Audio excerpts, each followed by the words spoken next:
दोस्तों आपने माजा और फ्रूटी का तो गर्मियों में काफी मजा लिया ही होगा।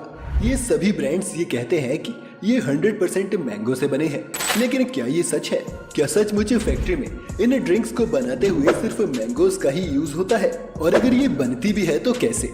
अगर इन जूसेस को सचमुच आमों से ही बनाया जाता है तो हर बोतल पर क्यों लिखा होता है कि इसमें आर्टिफिशियल फ्लेवर्स ऐड किए गए हैं?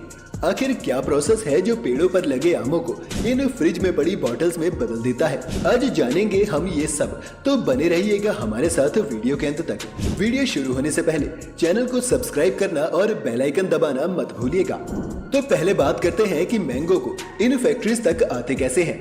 जैसा कि आपने देखा होगा कि आम के पेड़ बहुत बड़े होते हैं, इसलिए इन पर से इन आमों को निकालना भी एक बड़ा चैलेंज है। इसलिए इसमें हम हार्वेस्टिंग एड्स की मदद लेते हैं।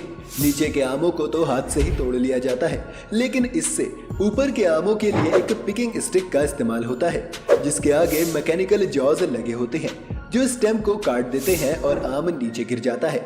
इससे भी ऊंचे आमों के लिए एक हाइड्रोलिक लेडर का इस्तेमाल किया जा सकता है, जो एक क्रेन से अटैच्ड होती है। आमों को तोड़ने के बाद सीधा एक ट्रैम्पोलिन में फेंक दिया जाता है, जिसके बाद नीचे गिरे आमों में से स्टेम या इसकी डंडियों को रिमूव किया जाता है।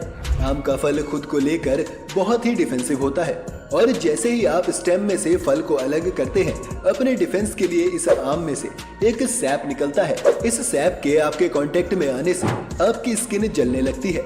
साथ ही अगर ये सैप आम पर गिर जाए तो इसे डैमेज भी कर सकता है।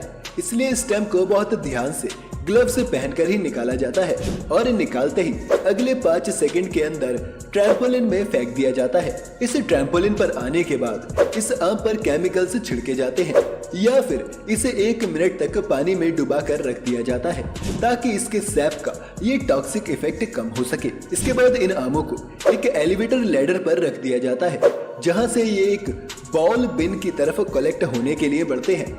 क्योंकि ये आम पक गए हैं, इसलिए डैमेज भी हो सकता है। इससे बचने के लिए बॉल बिन के ऊपर एक फोम की शीट लगा दी जाती है, जिस पर ये गिरते हैं। फिर इस फोम शीट को हटाने पर कम फोर्स के साथ ये आम बिन पर गिरते हैं और डैमेज नहीं होते।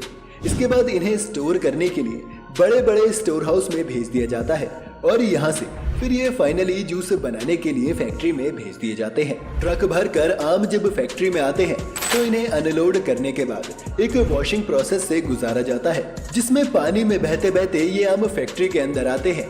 इसके बाद एक सेकेंड वॉश प्रोसेस भी होता है, जिसमें पानी के साथ साथ रोलर्स का भी सहारा लिया जाता है, ताकि आम हर तरफ से अच्छे से क्लीन हो सके।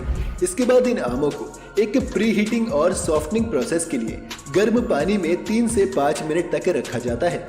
ऐसा करने से आमों पर मौजूद पॉलीफेनॉल ऑक्सीडेज को रिमूव किया जा सकता है। साथ ही इससे आम का कलर और उसका फ्लेवर भी काफी हद तक इम्प्रूव हो जाता है। इन आमों के साफ होने के बाद कन्वेयर बेल्ट पर चलते हुए ये आम रोलर्स पर गिरते हैं, जिसके आसपास फैक्ट्री के कर्मचारी मौजूद होते हैं। सबसे पहले ये कर्मचारी इन आमों का विजुअल इंस्पेक्शन करते हुए डैमेजेस को चेक करते हैं। अगर कोई भी आम अच्छी क्वालिटी का नहीं है या डैमेज हो गया है तो उसे लाइन से बाहर कर दिया जाता है, और बाकी आमों को उसी लाइन पर छोड़ देते हैं। फिर कर्मचारी इन बचे हुए आमों की टिप्स या ऊपरी भाग को काट देते हैं। यहाँ से ये आम कन्वेयर पर ही आगे बढ़ते हुए एक डेस्टोनिंग मशीन तक पहुँच जाते हैं। ये डेस्टोनिंग मशीन बिना किसी वेस्टेज के बहुत ही एफिशिएंट तरीके से आमों की गुठलियाँ और उसके छिलके को रिमूव कर देती है, जिसके बाद ये एक पल्पिंग और एक्सट्रैक्टर मशीन के अंदर चले जाते हैं। इस मशीन में ये आम से जूस में बदल जाते हैं। अब इसमें 2 तरह के जूसों की कैटेगरी बन जाती है, विद और विदाउट पल्प।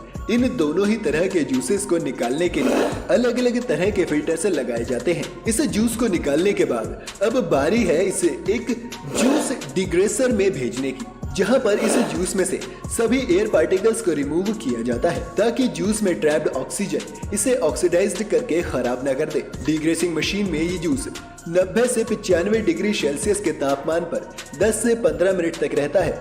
अभी इस मैंगो जूस के साथ एक परेशानी ये भी है कि इसकी डेंसिटी बराबर नहीं है।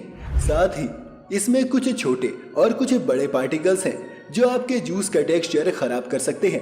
इस समस्या से निपटने के लिए इसे एक होमोजेनाइजर मशीन में डाला जाता है, जहां 20 से 25 मेगापास्कल के प्रेशर पर इसे 2 से 3 बार होमोजेनाइज किया जाएगा। इस प्रोसेस के बाद बड़े से बड़े पार्टिकल्स भी 1 से 5 माइक्रोमीटर के साइज के हो जाते हैं। होमोजेनाइज मैंगो जूस को इसके बाद स्टेरिलाइजेशन प्रोसेस के लिए आगे भेजा जाता है।